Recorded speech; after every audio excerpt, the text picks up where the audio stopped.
I was the first person that they saw going in the system. I should be helping them when they come out. We need to support more institutional influences like that. I would love to limit law enforcement, but to turn around and put that right back in these type of programs, as well as teachers. I look in, there's a very interesting statistic. I do believe that it did come from, I want to say it came either from Philadelphia or from New Jersey. It might have been New Jersey. But it was juxtaposing with the increase that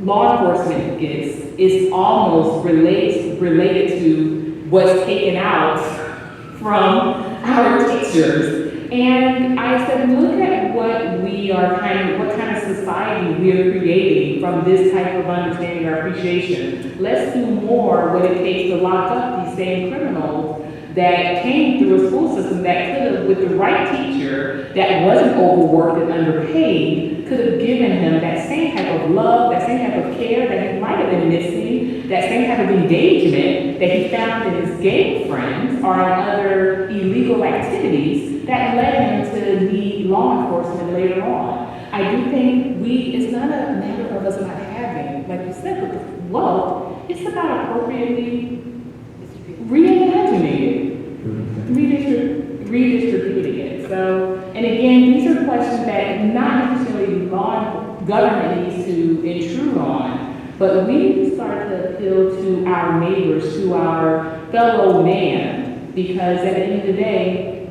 that's all we got. Government eventually, 200 years, it'll be up. It will eventually, it'll topple. It has to.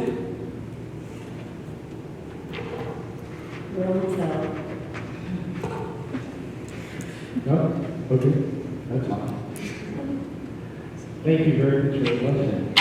So, probably that wasn't that long, so we might have one or two more. Can I take off my hat as moderator and ask a question? Okay. I'd like everybody to answer it, please. You should go over there. No, I'll do it for you here this time. Since I didn't make these up, I get one. As elected officials, what specifically have you done in office that has made your community or your position or your community more libertarian? I guess if I start, what I've been able to do at least is to be a responsible steward of the resources of the community. That's try to prevent wasteful spending that not only is just, I would say, objectively a bad idea and not really helpful to the community, but also spending that really wasn't even popular within the community. When I came in to the board, I faced a majority, 4-1, pretty much any contentious vote. I couldn't even get meetings at a decent time. I was leaving in the middle of my workday, 11:30 in the morning to a meeting location that was 20 some odd miles from where the community is. It was a struggle just to get that schedule changed and get that schedule to be somewhere, and those meeting locations to be close to the community where people could actually attend. But in terms of the libertarian side of it, I think, there's only so much you can really do in CDD, and I think really what it boils down to is to cutting out wasteful spending. We had with the prior majority of the board, there was a batch of spending projects that were approved. I was able to, once there was a little bit of a changeover after the 2018 election cycle, able to work with some of the new people on the board and able to cut down about 78% of what was approved in that spending project. So I'm very happy to be able to do that. And since then also try to continue to be a voice where there's a temptation for people to say, hey, let's put a fence around this lot that's this. I stood in as the voice of saying, no, let's not build something there, let's not prevent this. I know some people don't like somebody else to have their car parked in this place, but again, it's not spending that makes sense, and I think they're also not thinking through the fact that it's something we never really talked about, but part of what happens with a lot of government policy is unintended consequences. And trying to be a little mindful of those unintended consequences and bring those to light before we actually take action so that people can reconsider. And so far that's been that's been working well. Now, since the turnover after the 2018 cycle.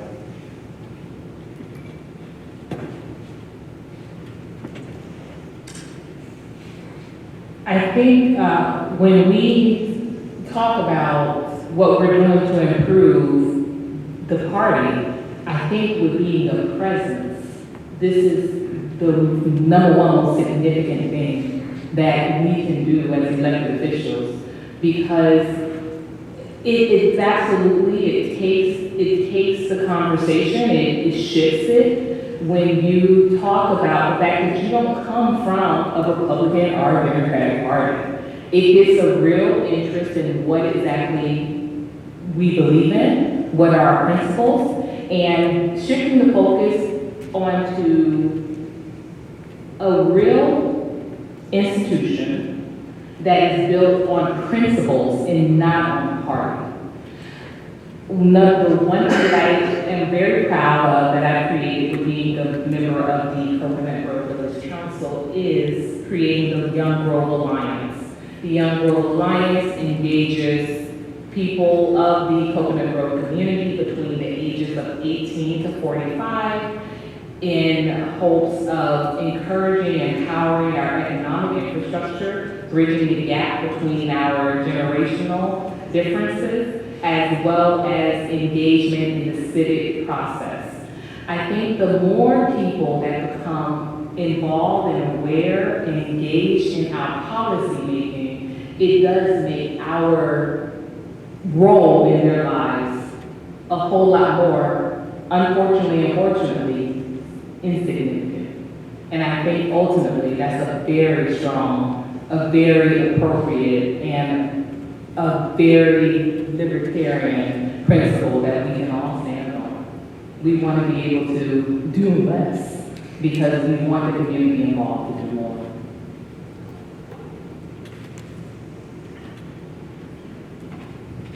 So specifically, I think the first thing that I've done to improve the council is actually take the role seriously and show up. Believe it or not, my fellow council members don't all the time. We've already had non-quorum. So that's one thing, is taking it seriously, being there. People pay a lot of money to advertise to be, they must advertise to, in order for them to be heard. They must send out an invitation to everybody in the community for their specific issue. The cost is about $5,000 on average, so people pay a lot of money to be there. And the least we can do is to show up, I think, respecting the office.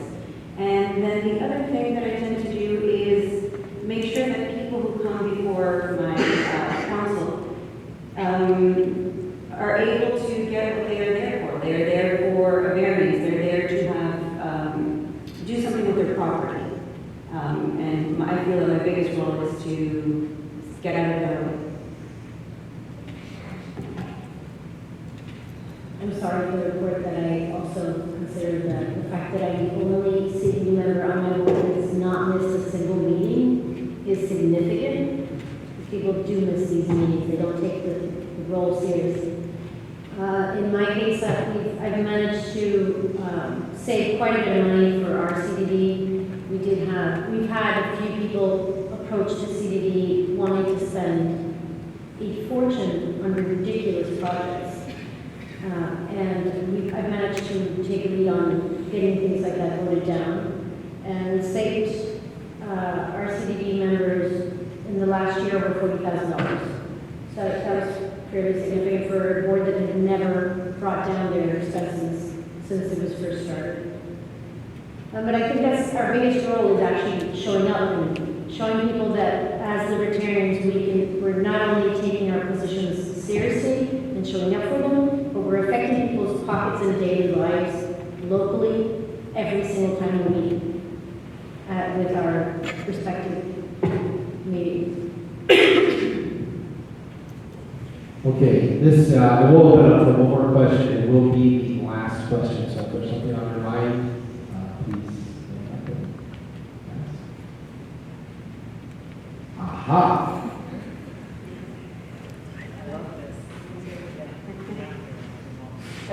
So, as young students and students in general, we don't really learn much about the Libertarian Party or other third parties at all. So I was wondering if you could give us a brief summary of like what it stands for, the Libertarian Party, and what it encompasses. Who wants to take over that? I'll get started because I actually, this is great because Two minutes. Now I know you can go. you know what I'm saying? But the thing is libertarians, we actually don't want to do that much, so really it shouldn't be that long, but, Unfortunately, it is long. you know, it ends up that way, but it's a great question because it's actually funny. 2 weeks ago was National Voter Registration Day. And since I actually saw that on the calendar, I went out to UN. They were doing a little event over there, so I talked to the right people, got a table over there, I talked to a few students. So there was a guy, the first guy who came up to me and talked to me, said, can you explain, I forget exactly the phrase, libertarian philosophy or libertarianism? Can I explain it in 3 words? So he said, explain it in 3 words. He said, individual liberty first. And I think that if I need to distill it down to something really that narrow, or that short, I should say, and maybe also say individual liberty first consistently, if I had another word to it. I think that gets at the heart of it. It's every decision that affects your life, somebody's going to make it. Somebody's going to have the power to make it. The question is whether it's you, or whether it's somebody downtown, or whether it's somebody in Tallahassee, or somebody in Washington, D.C., who should be making those decisions that affect your life every day. And this spans a lot of different things. What can you build on your property? What kind of wage can you agree to work for? What you can put in your body? How is your money going to be spent? These are all big questions, and as we go through life, and a lot of people are willing to accept handing off that power as long as they think that the person in charge is going to agree with them. We've come to a point, all of us here, and it's been part of what makes us libertarians, is that we realize that I don't have to agree with everybody else over here, or everybody else in terms of what it is, and if they disagree with me, I don't need to impose it on them. That's really at the core of the idea, that we can truly live and let live. Respect the rights of one another, and have government respect everyone's rights, and not impose an idea on people, try to condition them to certain types of behavior. So much of what we do ends up resulting in this. And for us, really the core idea is the uphold of those basic individual rights, like what we mentioned, mentioned earlier at the beginning: life, liberty, and property. If your life is protected, you have the freedom to do the things you want to do, as long as you're not violating someone else's right, and you have the right to keep the things that you earned, the things that you worked for, that you or been given, but the things that you didn't steal from anyone else, those things that actually belong to you, that you created, earned, etc. That's it from my perspective. Oh, perfect. 3 minutes. Courtney, last comments? Mine is fairly short. I always, when I ask this question also, Courtney, why did you choose to be a libertarian? And I also, as my fellow council member, or fellow panel member rather, expressed I dilly-dally within some other political parties, and I think most of us probably had experiences with all. But, I came just with a short answer in one of the most recent forums that I attended, and I was representing and having to give a short answer as well.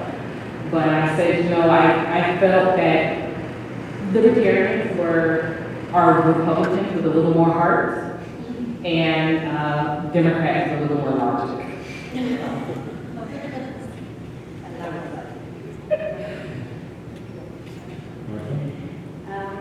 So what is a libertarian? It's a loaded question, but being a libertarian for me means that it doesn't matter what I believe in, it doesn't matter who I am, it doesn't matter what I do. What matters is that I don't hurt anybody else, and I don't cause them damage, I don't do anything against somebody else, but I am able to defend myself if it comes to that. So we have this principle that guides us by, which is the non-aggression principle. We affectionately call it the NAP.